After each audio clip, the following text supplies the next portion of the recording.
여러분 로마서를 많이 읽으셨어요? 10번 읽으셨나요? 100번요? 천독은 하셔야죠. 천독. 왜 그런가 하면 성경은 다 중요하지만 로마서가 뼈대입니다. 그래서 믿음 1장부터 11장까지가 믿음에 관한, 믿음의 속성, 구원을 어떻게 받느냐, 무엇이 믿음이냐, 그 믿음의 본질에 대해서 이야기하고 있고, 믿음하고 구원받은 사람은 그럼 어떻게 살아가야 될 것인가, 그것이 12장부터 16장까지예요.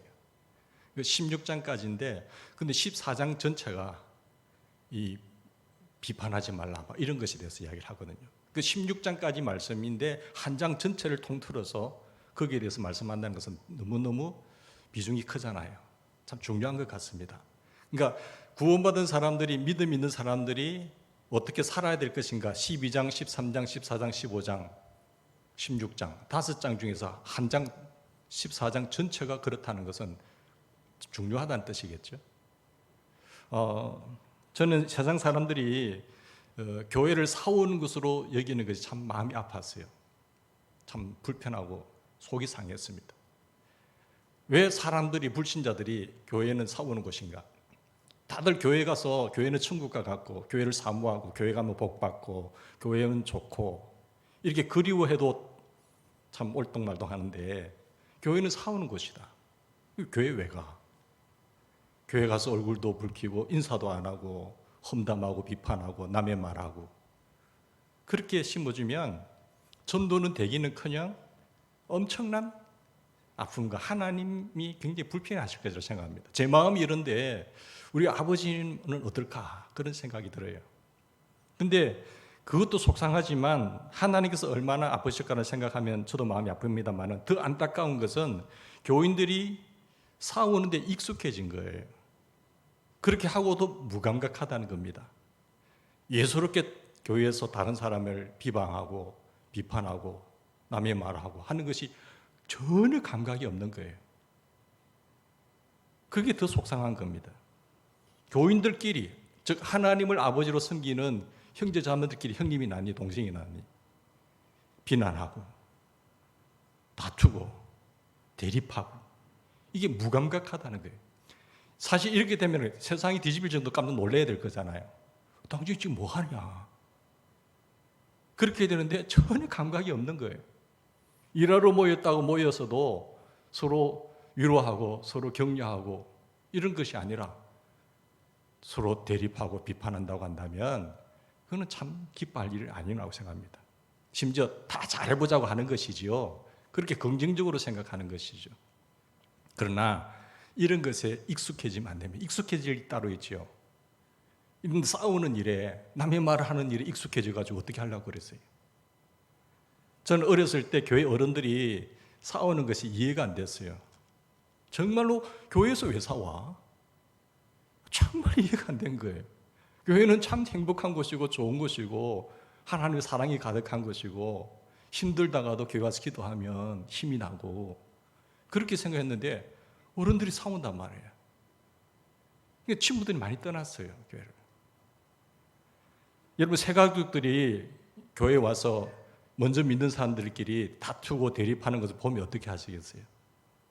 하나님께서는 전도하는 사람이 정말로 기도하면서 눈물로 기도하면서 관심 가지면서 교회 데려왔는데, 먼저 믿는다고 하는 사람들이 그런 사람들에게 어렵게 교회 온 사람들을 실족하게 만들어서 넘어지게 한다면 그 사람을 실족하게 하는 그 죄는 어떻게 감당하시려고 그러세요? 나로 인해서, 먼저 믿는 우리 기신자들로 인해서 한 영혼이 실족한다면, 새 신자가 그래서 교회를 떠나게 된다면, 정말로 청년들이 잘 자라다가 학생들이 잘 자라다가 그 어른들 때문에 교회를 떠난다면 그거 어떻게 감당하려고 그러세요? 남 이야기하고 모여서 전도하자고 교회 잘 되려고 세우고 이렇게 기도하고 서로 토론하고 해도 부족한 시간인데 그저 모여서 비판하고 심판하고 그 다투는 모습, 그들이 신앙생활을 계속할 수 있을까요? 이들을 바라본 새 가족들이 계속 신앙생활을 거기 위해서 할 수 있겠습니까? 좀 못하죠. 세상에서도 힘든데 교회에 가서 내가 그런 소리 들어가면서 그런 모습 보면서 왜 교회 가느냐? 그것이. 여러분, 하나님이 교회를 세우시면 악마가 옆에다 교회를 세운다는 독일 속담이 있습니다.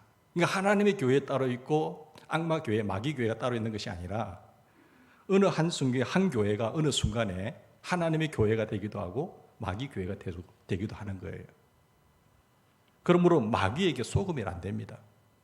멀쩡하게 시작한 하나님의 교회가 왜 마귀 교회가 됩니까? 분별력이 없어서 그런 거예요. 분별하지 못하면 마귀가 영이기 때문에 누군가를 통해서, 누군가의 말을 통해서, 누군가의 입을 통해서 이야기하는 거예요.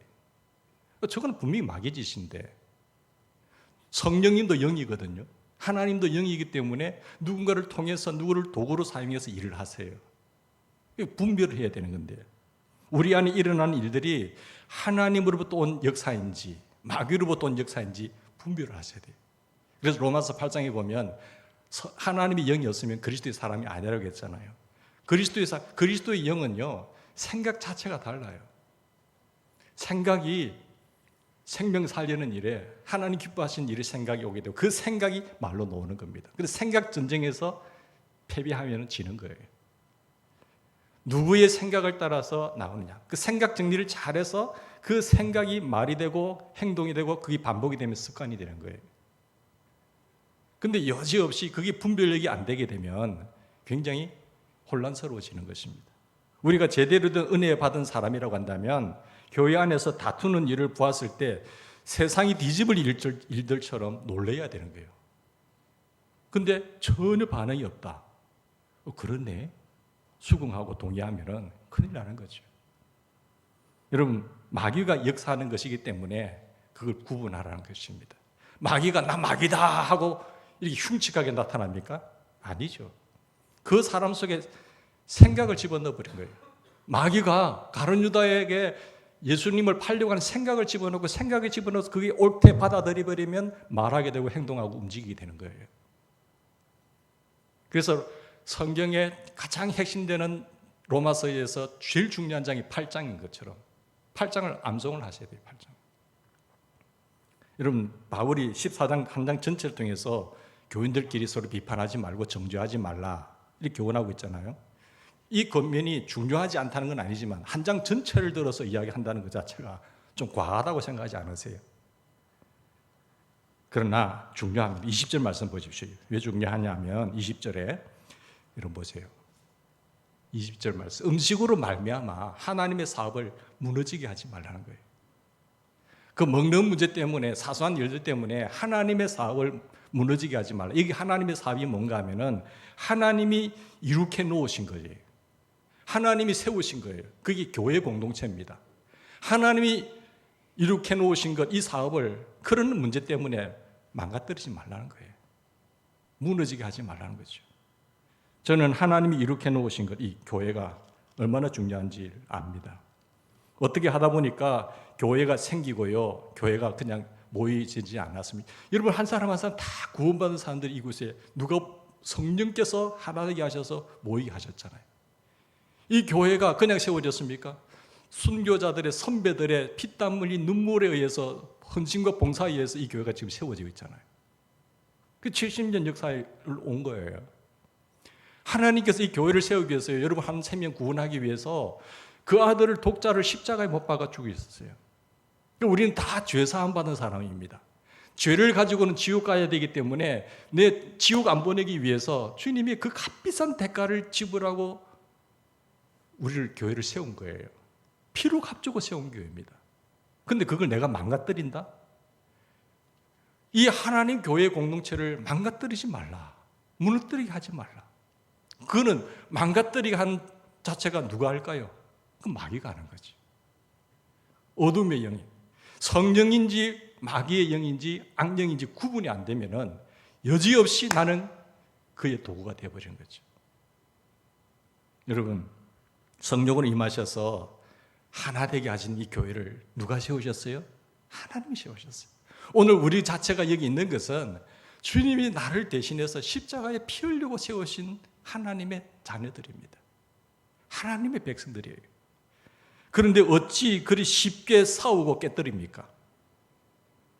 하나님께서 어떻게 구원하신 사람인데 하나님께서 어떻게 세운 교회인데 우리가 교회에 모이는 일은 엄청난 하나님의 놀라운 일이잖아요. 그걸 망가뜨린다? 나로 인해서 많은 사람들이 실족하고 분절되고 아픔을 일어난다?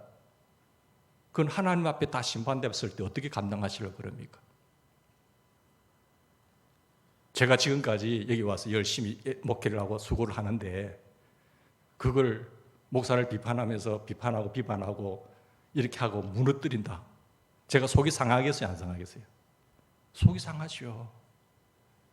신앙의 선배들이 애써서 세워놓은 이 교회를 누가 망가뜨린다. 수근수근 하면서 비판하고 교회 전도도 안 하면서 있는 사람들까지 떠나게 한다. 이러면 속상하지요. 그런데 더 속상하실 분 계세요. 누가 더 속상할까요? 우리 하나님 아버지가 더 속상한 거예요.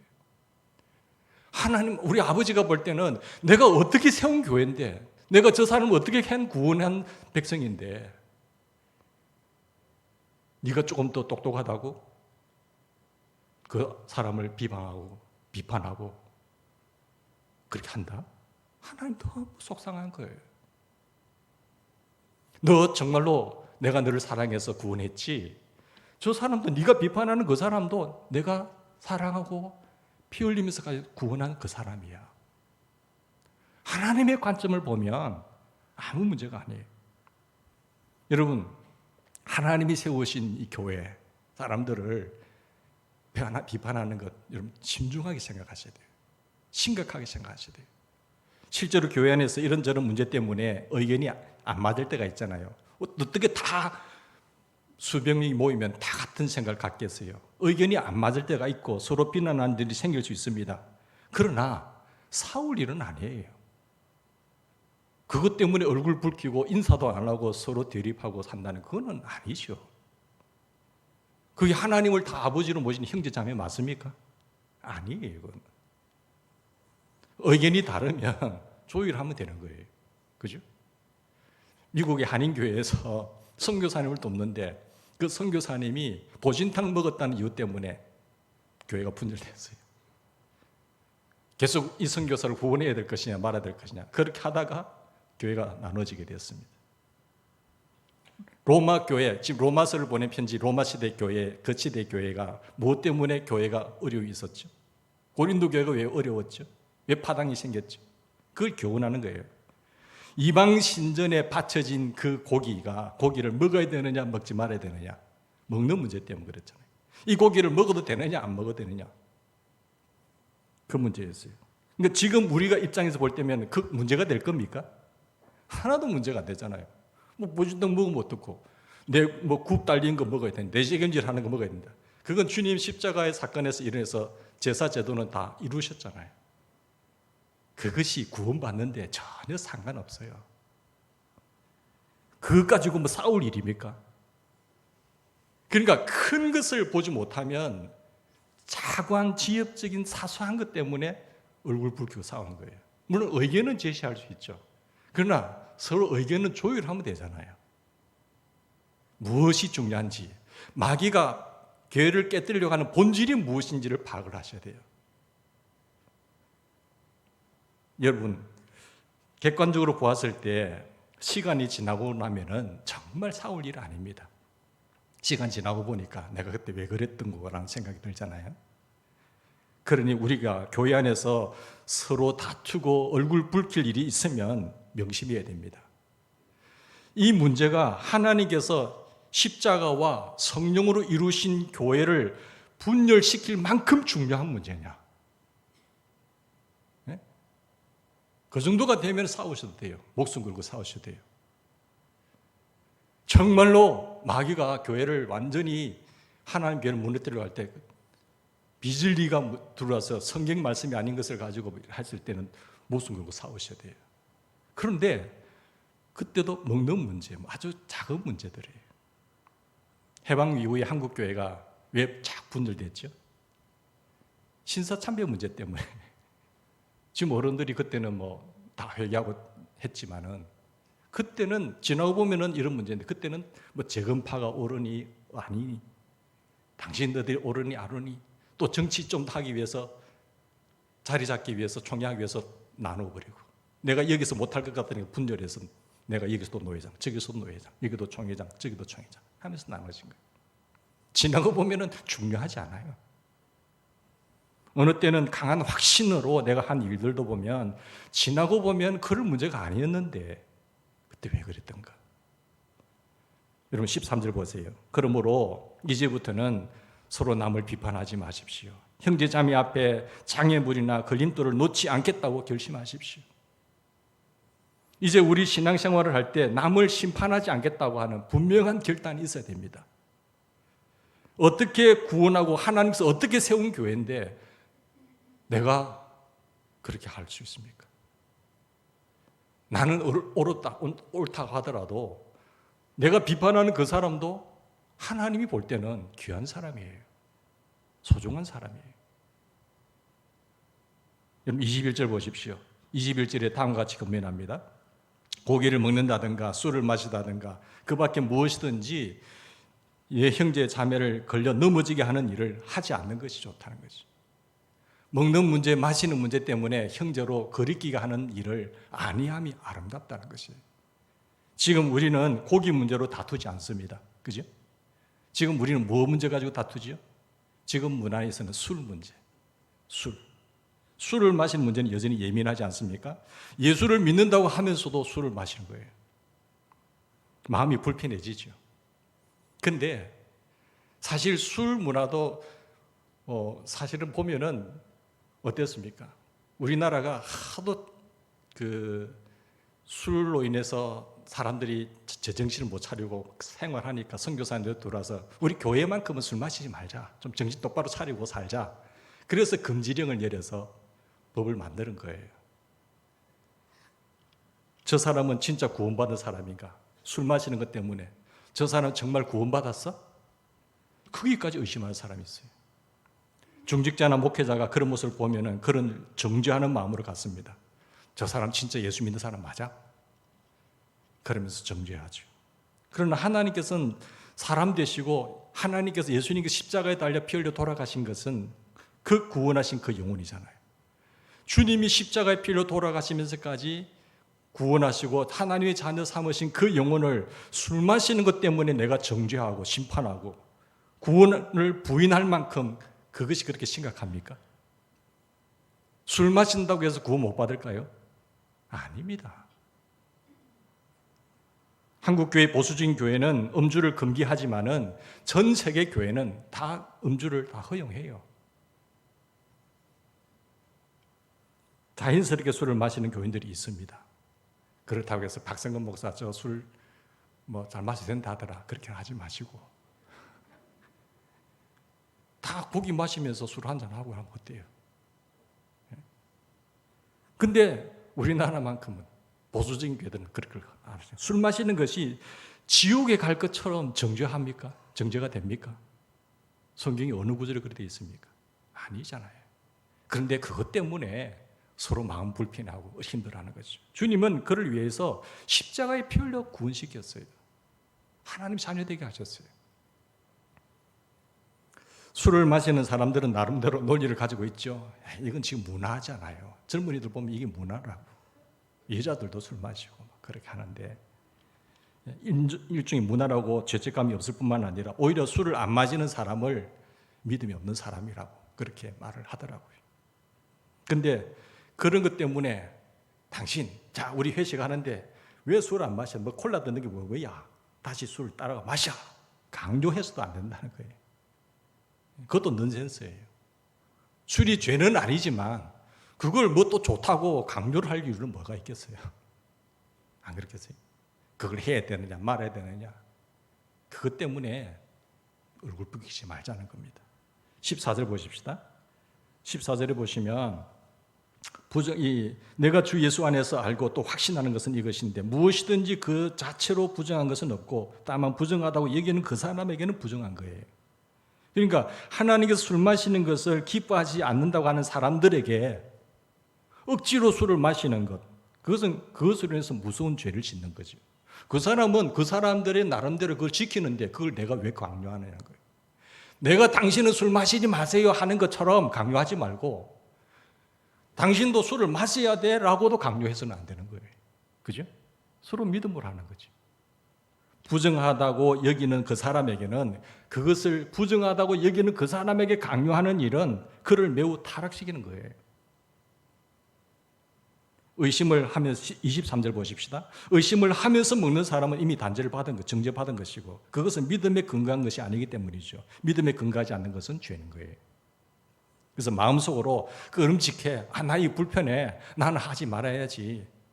이 고기는 먹으면 안 돼 하고 생각하는 사람에게 억지로 먹일 이유는 없는 거예요. 당신 콜라가 좋아? 콜라 마셔. 나는 와인이 좋아. 고기 먹을 때 한잔 하는 거야. 그런 사람은 또 허용하는 거죠. 하나님이 기뻐하시는 뜻대로 한다고 믿는다면 그것을 존중히 여기라는 겁니다. 자, 음주에 대해서 자유하신 분이 계십니까? 그러면 우리가 어떻게 구원받았는지 한번 생각해 보세요. 내가 어떻게 구원받았는지. 술 마시는 것이 죄가 아니라고 믿더라고 하더라도 하나님께서 독생자를 십자가에 못 박혀 피 흘리면서까지 죽기까지 사랑하신 내 몸인데, 사람인데, 내가 술을 마신다 했을 때 내가 술을 마시는 것으로 인해서 문제로 시험을 받는 사람이 있다고 한다면 안 해야죠. 제가 술은 괜찮아. 새 가족 앞에서 한잔 합시다. 어이구, 우리 목사님이 저렇게 술을 좋아하시네. 그러고 시험을 받는 사람이 있다고 합시다. 그러면 하면 안 되죠, 제가. 예? 믿음이 약한 사람 앞에서는 그거 하면 안 돼요. 실족하는 사람이 있으면 그걸 왜 해야 됩니까? 그 말씀이에요. 꼭 그렇게 다른 사람을 시험 들게 해야 됩니까? 꼭 그렇게 내가 이렇게 구원받은 사람을 실족하게 해야 됩니까? 그 말씀이거든요. 15절 보세요. 비판은 마음을 뭐하게 합니까? 근심하게 하는 거예요. 이 상처를 입히게 되는 겁니다. 그래서 15절에 그대가 음식 문제로 형제 자매의 마음을 상하게 하면 15절에 그것은 이미 사랑을 따라 살지 않는 거예요. 음식 문제로 그 사람을 망하게 하지 마십시오. 그리스도께서 그 사람을 위해서 죽으셨어요. 그리스도께서 그 사람을 위해서 죽으셔서 구원한 사람인데 음식 문제로 내가 그 사람을 망하게 한다? 안 되죠. 비판을 받는 것은 정말 두려운 일입니다. 자신이 잘했던 못했던 비판하는 말을 들으면 누구나 마음이 상해요. 근심이 와요. 내가 왜 비판을 들어야 돼? 내가 왜 저 사람에게 이런 소리 들어야 해? 형제 자매의 마음을 상하게 하지 마십시오. 비판하는 것으로 인해서 형제 자매의 마음을 근심하게 하지 말라는 거예요. 그리스도께서 그 사람을 위해서 죽으셨습니다. 그리스도께서 그 사람을 자녀 삼으셨습니다. 내가 하나님의 자녀를 내가 뭐라고 비판하고 욕하고 그렇게 합니까? 여기에 우리가 받을 은혜가 있는데 바로 정죄받지 않는 은혜입니다. 우리가 주님 앞에 섰을 때 보면 빛 가운데 환하게 다 드러나요. 그런데 정말 두려워할 것은 그 하나님 앞에 설 때 빛 가운데 완전히 드러나는 그 순간을 두려워해야 돼요. 안 그러세요? 근데 그 두려움에서 우리는 구원받은 사람이에요. 왜? 정죄를 안 받으니까. 왜 정죄 안 받죠? 주님이 나를 위해서 십자가 죽으셨으니까. 우리의 옛사람이 예수님과 함께 십자가에 죽었기 때문에 나는 죽었고 이제 내 안에 누가 사세요? 주님이 사시는 거죠. 주님이 빛 가운데서 드러나시기 때문에 정죄받지 않는 거예요. 그런데 여전히 내가 살아있으면 어떻게 됩니까? 그건 문제가 있는 거잖아요. 정죄받지 않는 증거가 내 안에 성령님이 인하셨기 때문에 정죄받지 않는 거예요. 이는 생명의 성령의 법이 죄와 사망의 법에서 해방했다는 거예요. 그런데 나는 안 죽었어요. 내 안에 주님이 안 계셔. 그러면 영전히 심판받는 거죠. 정죄받지 않는 강력한 증거는 바로 예수 그리스도가 그 안에 있느냐 없느냐는 거예요. 그리스도의 영이 있느냐 없느냐는 것이죠. 이것이 바로 정죄받지 않는 은혜입니다. 이 은혜를 깨달은 것은 정말 놀라운 일이죠. 감격스러운 일이에요. 감사할 일이요. 즐거워할 일이에요. 너무나 기뻐할 일이죠. 그런 은혜를 내가 받았는데 어떻게 남을 정죄합니까? 내가 그런 엄청난 하나님의 은혜를 받았는데, 내가 그런 엄청난 하나님의 용서를 받았는데, 용서를 받은 사람, 그 은혜의 사랑을 받은 사람은 그 관점으로 사람을 보게 돼 있어요. 그 용서받은 것이 모르니까 남을 용서 못하는 거죠. 하나님께서 나만 심판해서 면제해 주셨습니까? 그러면 구원받은 내가 비판하는 그 사람은 하나님이 구원하지 않는 사람인가요? 아니잖아요. 그 사람도 정죄 사면해 주셨고 하나님의 자녀예요. 나만 판단하는 데서 구원해 주신 것이 아니라 내가 비판하고 욕하는 그 사람도 하나님의 자녀예요. 내가 비판하는 그 사람도 그렇게 해주셨습니다. 이 자리에 계신 분 중에 속죄의 은혜를 받지 않는 분 계세요? 다 속죄의 은혜를 받으신 분들이잖아요. 그런데도 다른 사람의 허물을 덜 추워서 그 사람을 지적해야 옳을까요? 하나님이 어떻게 구원해 주신 영혼인데 내가 그렇게 합니까? 내가 정죄하고 판단합니까? 자, 그리스도인이 된 가장 분명하고 놀라운 특징이 뭘까요? 용서와 용납입니다. 내가 지옥 갈 죄인이면서도 주님으로부터 용서받았고 용납을 얻었어요. 이게 그래서 그리스도인이 되었습니다. 이 은혜를 안다고 한다면 여전히 그리스도인들은 용서와 용납이 가능해야 되는 겁니다. 내 눈에 있는 들보는 보지 못하고 남의 티만 보이는 사람은 자기를 보지 못해서 그렇죠. 한국교회는 지금 진통 중에 있습니다. 거듭나야 돼요. 새로워져야 돼요. 많이 고쳐야 할 것이 있습니다. 그렇다고 한다면 우리가 어떻게 교회를 새롭게 해야 됩니까? 자, 저 사람이 고쳐야 될 부분이 있는 사람이에요. 그러면 어떻게 저 사람을 고쳐야 되게끔 해야 됩니까? 교회나 그 사람에게 서로 비판하지 말라고 하면 어떻게 변화를 시킬 수 있을까요? 그런 질문이 나올 수 있잖아요. 그럼 어떻게 해야 됩니까? 비판하지 말고. 여러분, 그러나 우리는 알아야 되는데 교회는 비판으로 변화되는 것이 아닙니다. 한국 교회가 고쳐야 될 부분이 많이 있지만 비판하지 못해서 지적해 주지 않는 사람이 적어서 안 변화됐습니까? 그것을 몰라서 비판을 지적해 줘서 지적해 주고 가르치는 사람이 적어서 변화되지 않는 것이 아니라 변화 안 된 것이 아니라 한국 교회가 잘못을 지적하는 사람이 부족해서 아직도 변화되지 않고 이 모양일까요? 그렇지 않습니다. 진정한 변화는 하나님이 이렇게 하시는 겁니다. 하나님께서 하나님이 이렇게 놓으신 것을 붙잡을 때에 변화가 되는 것이죠. 그럼 하나님이 이렇게 놓으신 것이 뭡니까? 하나님이 교회를 세울 때, 구원시킬 때, 자녀 삼을 때 주님이 십자가에 피 흘려 죽으시고 그 십자가의 놀라우신 은혜로 구원받은 사람들, 이제는 나는 죽고 옛 사람은 죽고 내 안에 주님이 사신다는 이 십자가의 복음이 그 사람을 변화시키는 거예요. 아, 이제는 내 안에 주님이 계시구나. 늘 주님을 의식하면서 주님과 동행하면서 주님과 주님을 바라보면서 생활할 때 변화가 되는 것이지 지적한다고 해서 변화되는 거 아닙니다. 여러분의 가정에 뭐 그걸 잘못했다고 지적을 안 했기 때문에 그대로 사십니까? 아니에요. 그렇게 해서 변화가 되는 거 아닙니다. 그렇게 지적하면요 서로 독을 품습니다. 서로 물고 먹으면 서로 피차 멸망하는 것이죠. 여러분, 나는 죽고 예수로 사는 이 복음, 하나님이 이렇게 놓으신 이것을 강력하게 붙잡을 때 변화는 일어난다는 것이죠. 성령이 임하셔서 하나 되게 하신 교회, 우리 마음에 임하신 주 예수님, 그 예수님을 의식하고 바라본다고 한다면 당연히 변화되는 거죠. 여러분, 고린도전서 13장에 보면은 네가 그 사람의 방언과 천사의 말을 할지라도 뭐가 없으면요, 사랑이 없으면 울리는 꽹과리가 된다는 거죠. 소리 나는 기가 막힌 말을 하잖아요. 소리 나는 구리와 울리는 꽹과리. 사랑이 없어도요 천사의 말을 할 수 있어요. 사랑이 없어도요 비판 잘 할 수 있습니다. 탁탁탁탁 논리적으로 지적할 수 있어요. 그러나 사랑이 없으면 다 헛소리입니다.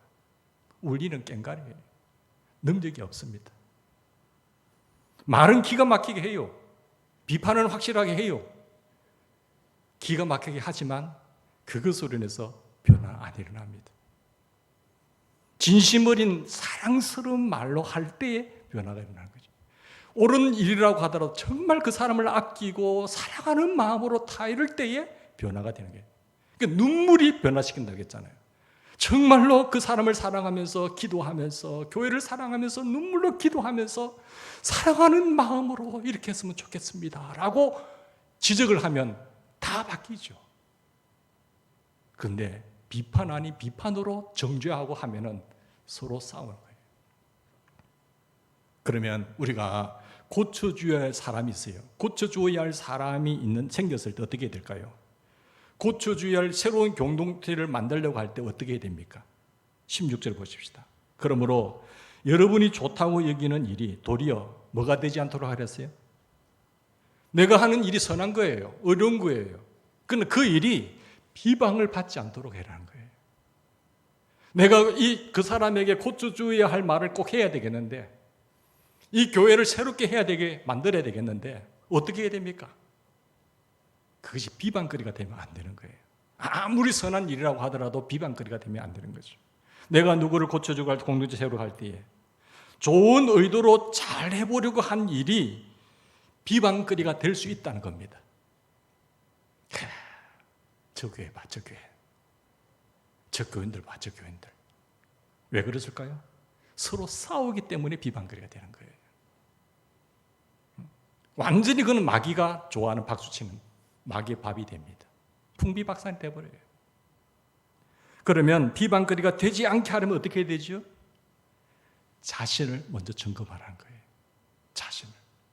자, 보십시다. 자신 안에 성령이 안에서 내가 누리는 의와 평강과 기쁨이 있는지 그걸 먼저 점검하라는 거죠. 내가 먼저 하나님의 나라가 이루어지고 있는지 내 마음에. 17절 보세요. 하나님의 나라는 먹는 일과 마시는 일이 아니라 성령 안에서 누리는 의와 평강과 희락이라 했잖아요. 하나님의 나라는 지키고 안 지키고 먹고 마시는 이 문제, 이 고기 먹어야 되느냐 안 먹어야 되느냐, 술 해도 되느냐 안 되느냐, 지엽적이고 아주 좁은 이야기, 이런 일 때문에 그것이 하나님의 나라가 아니라 의와 평강과 희락이기 때문에 나는 하나님의 나라로서 정말 행복하고 기쁨과 평화가 넘치고 있느냐, 그걸 먼저 점검하는 거죠. 그러면 사람들이 다 들어요. 저 사람은 바로 잡아야 할 것 같고 이 교회는 고쳐야 할 것 같은 마음이 듭니까? 그렇다고 한다면 먼저 내 자신이 하나님의 의와 하나님의 평화가, 하나님의 그 기쁨이 가득한지 보시고 사랑스린 마음으로 내 자녀를 타이르듯이 해라는 거예요. 그러면 비방거리가 안 돼요. 그러면 내가 하나님이 역사하시는 도구가 됩니다. 아주 그 사람을 통해서 역사하십니다. 그래서 18절 보세요. 그리스도를 이렇게 섬기는 사람은 하나님을 기쁘시게 해드리고 사람들에게 칭찬받는 거예요. 그러니까 이런 방법으로 안 하면 하나님의 영광도 가려게 되고 사람들에게도 비방거리가 되는 거지. 우리가 하나님을 기쁘시게 할 뿐만 아니라 정말 이로써 나 자신을 살피고 사랑스러운 마음으로 지적을 하면 하나님이 기뻐하시고 사람들에게도 인정을 받는 사람이 될 때 사람들이 당신은 정말 하나님의 사람이군요. 정말 교회를 사랑하는 사람이군요. 정말 그 사람을 사랑하는 사람이군요. 하는 거예요.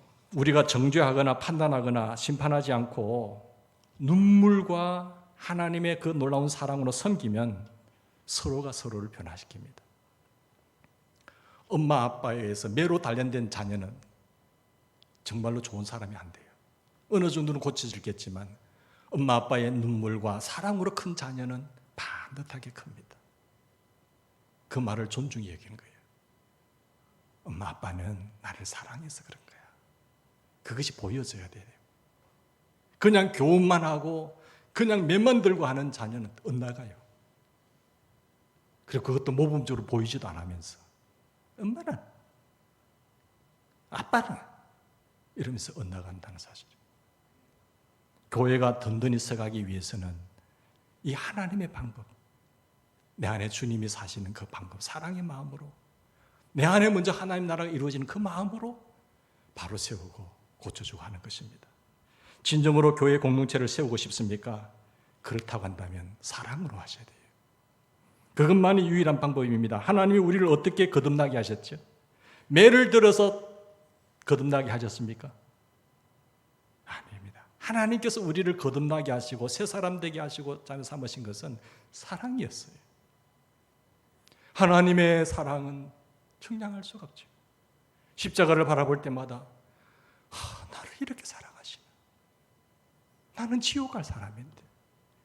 그 사랑이 나를 회복시킨 거예요. 나를 거듭나게 하는 거예요. 그 사랑의 주님이 이제 내 안에 계시는 거예요. 이보다 더 놀라운 기적이 어디 있습니까? 어떻게 하나님이 내 안에 계셔? 그게 영접인 거예요. 그러면서 변화가 되는 것이. 이 의식이 안 되면 교회를 10년 다녀도 안 바뀝니다. 주님이 없으니까, 주님이 안 보이니까.